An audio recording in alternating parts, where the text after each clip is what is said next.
Mom said, "We're canceling Halloween this year. Too expensive," she told me. "Don't send money. Don't bring the kids." So I didn't.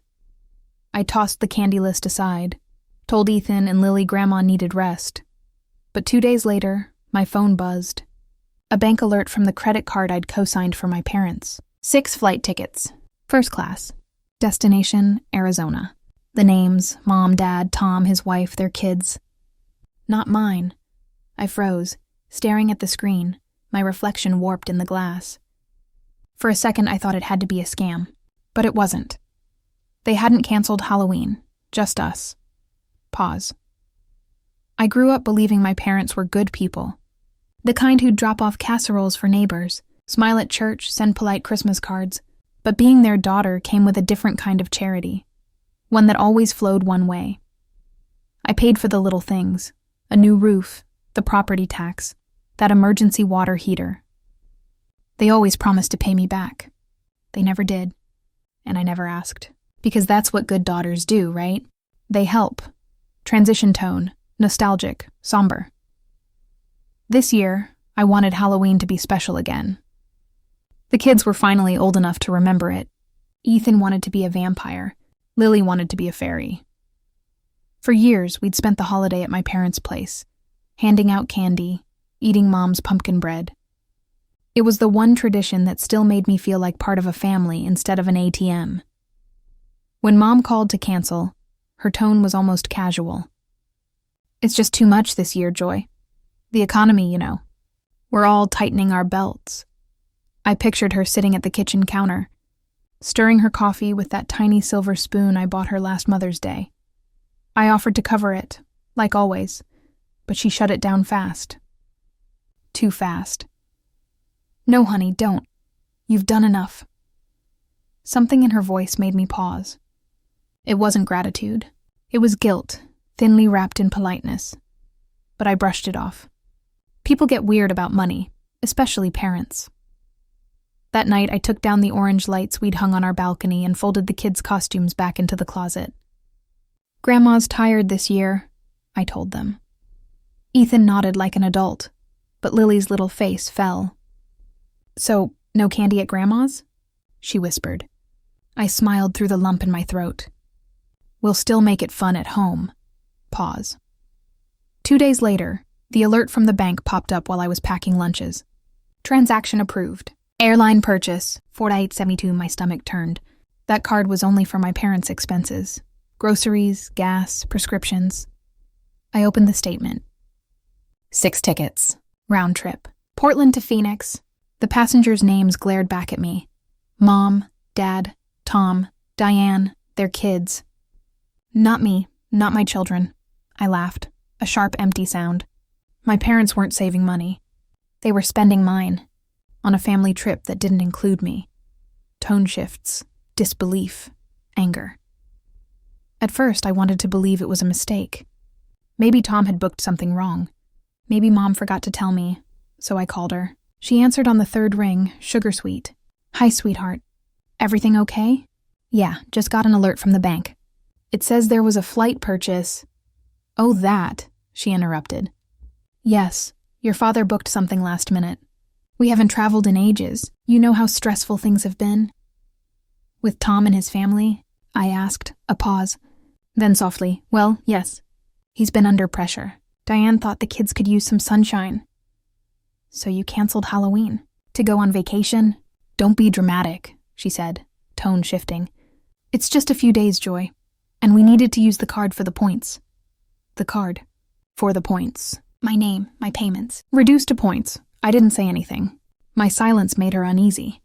"We'll pay you back," she added quickly. "You know we always do." They never did. When I hung up, the quiet in my apartment was so loud it felt physical. Ethan was coloring. Lily was taping paper bats to the window. Still excited for a holiday their grandparents had erased. Tone, simmering anger. I checked the credit account. Hotel confirmations, SUV rental, dinner reservations. Thousands of dollars stacked up like proof of betrayal. By Friday, the charges had doubled. Room service, spa treatments. Each transaction felt like a bruise. I didn't sleep that night.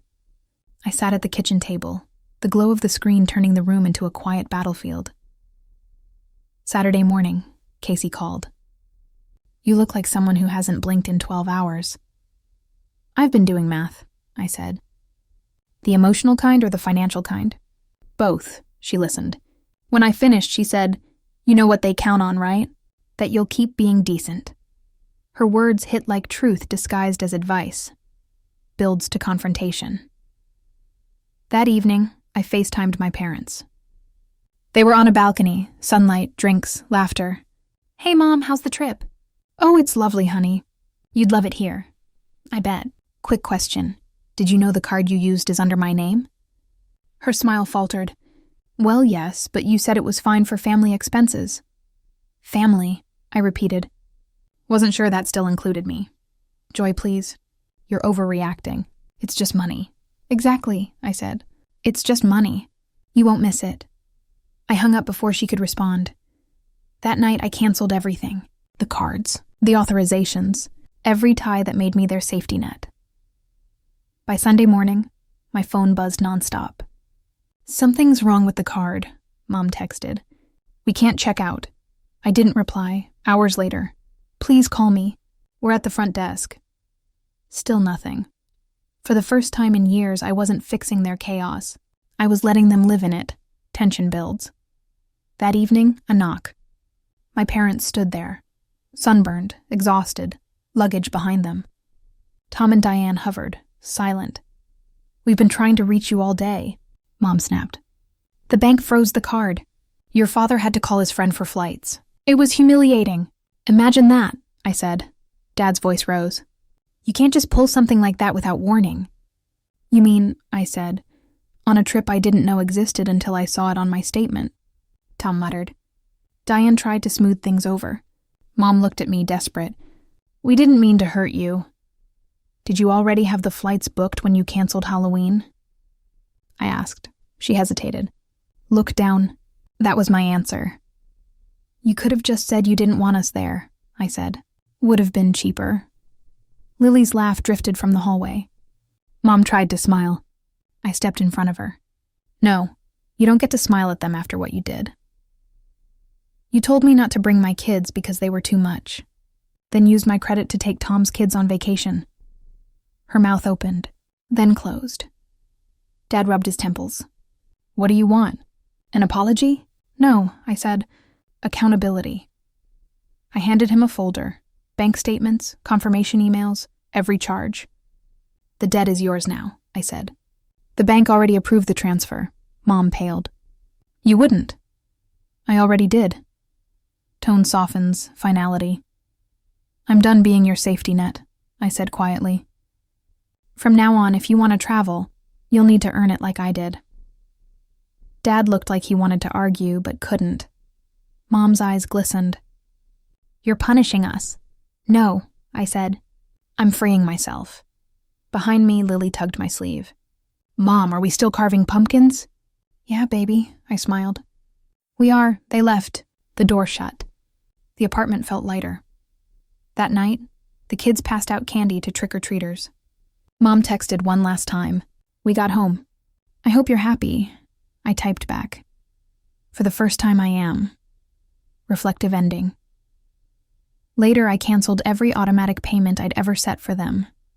No guilt, just calm. A week later, an envelope came. A check for part of the resort bill, and a note in my mother's handwriting. "We didn't realize how much we relied on you. We'll figure things out from now on." No apology. But it was enough. I tucked it away and looked at my kids' pumpkins glowing in the window. Small, stubborn hearts. Maybe that's what change looked like. Not loud, not perfect. Just honest. I poured myself a cup of tea, smiled at the quiet, and whispered to no one in particular, "Happy Halloween." Pause. Soft outro tone. I learned something that night. Love without respect isn't love at all. It's debt disguised as devotion. For years, I thought keeping the peace meant paying the price. Turns out, peace comes when you stop buying your place in the family. This Halloween, my kids will remember laughter, not rejection. And I'll remember the moment I chose self-respect over silence, beat, If you've ever been the one who gives until there's nothing left, maybe it's your turn to stop fixing everything. Share your story in the comments, and hit subscribe for more true stories of betrayal, justice, and strength.